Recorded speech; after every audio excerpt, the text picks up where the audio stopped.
門嘅朋友大家好，我係 Shadow 室內設計公司嘅 Amy， 好開心可以同大家傾下人體工學呢個話題。喺我哋 Shadow 室內設計公司設計辦公室嘅時候，所選取嘅家私究竟會係有邊一款嘅呢？大家可以諗下，成日長時間喺辦公室度返工，邊會唔攰啊？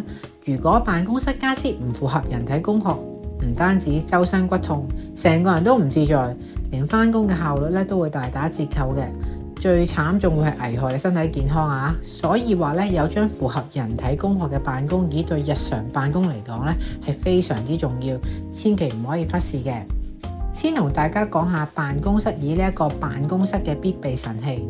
我哋設計師所選取嘅辦公椅會按照人體曲線去打造，就好似為每一個人度身訂做一樣。個椅背係設計到完全貼合人體脊椎嘅形狀，由頸椎到腰椎，好似有隻手穩穩咁托住你背脊一樣。尤其係腰部嘅支撐位做得最好。大家都知啦，長時間坐住返工，腰部係最容易攰㗎嘛。而我哋嘅設計嘅椅背就好似私人保健師咁，能夠大大減輕腰部所受嘅壓力，就算坐足成日都唔會腰酸骨痛㗎。仲有就係辦公椅嘅高度同角度都可以隨意調節嘅，想坐高啲，輕輕撳個掣或者轉一轉就得㗎啦。想坐低啲同樣都係同樣嘅操作。咁椅背想直啲集中精神工作或者斜啲放鬆晒都冇問題㗎。大家可以根據自己嘅身高同平時嘅習慣自己調節嘅，務求令身體處於一個最舒服嘅狀態。講下辦公台啊，唔同崗位嘅工作需要嘅辦公台係差天共地嘅，所以我哋設計師設計辦公台嘅時候絕對唔會一個款就俾所有人嘅。如果係一班做程式嘅設計同事成日就坐喺電腦面前，需要一直摸住個鍵盤咁樣打字一坐低就幾個鐘。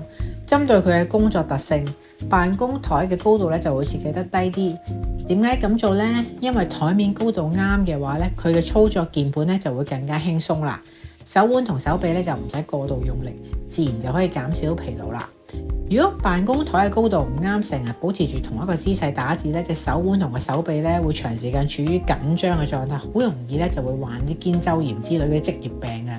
我哋嘅設計團隊會深入了解每一個崗位嘅工作特點，透過科學計算同無數次嘅測試精心設計辦公台嘅高度，等大家返工返得更加舒服健康。咁講完辦公台同辦公椅啦，再講下會議室嘅家具設計咯。會議室係大家開會傾偈嘅重要地方，一坐可能都成幾個鐘嘅，甚至有時開足全日會。所以我哋設計會議室嘅凳嘅時候，一定會做得闊又舒服，坐落去嘅感覺就好似坐喺屋企張梳化咁，要有承托力，就算開長會都唔會覺得攰。而且每張椅之間嘅距離都會排得啱啱好，唔會太逼。大家可以就伸展下手腳，就唔會整親隔離嘅同事啦。如果大家圍埋一齊開會，空間舒服身心都可以舒展一啲，心情就自然會靚啦。諗嘢亦都更加清晰。最後就講下辦公室嘅儲物家具設計。咁好多櫃都係辦公室嘅必備家具啦。我哋設計嘅時候都會考慮人體工學嘅。好似啲櫃嘅抽櫃個高度要設計得啱啱好，唔會太高，令到你要夾腳尖你先攞到嘢，而亦都唔會太低，要你成日彎腰。當櫃入邊嘅層板間隔亦都會跟照本來嘅大細嘅頻率使用去設計嘅。有時中間我哋都會用啲層板，一伸手就攞到。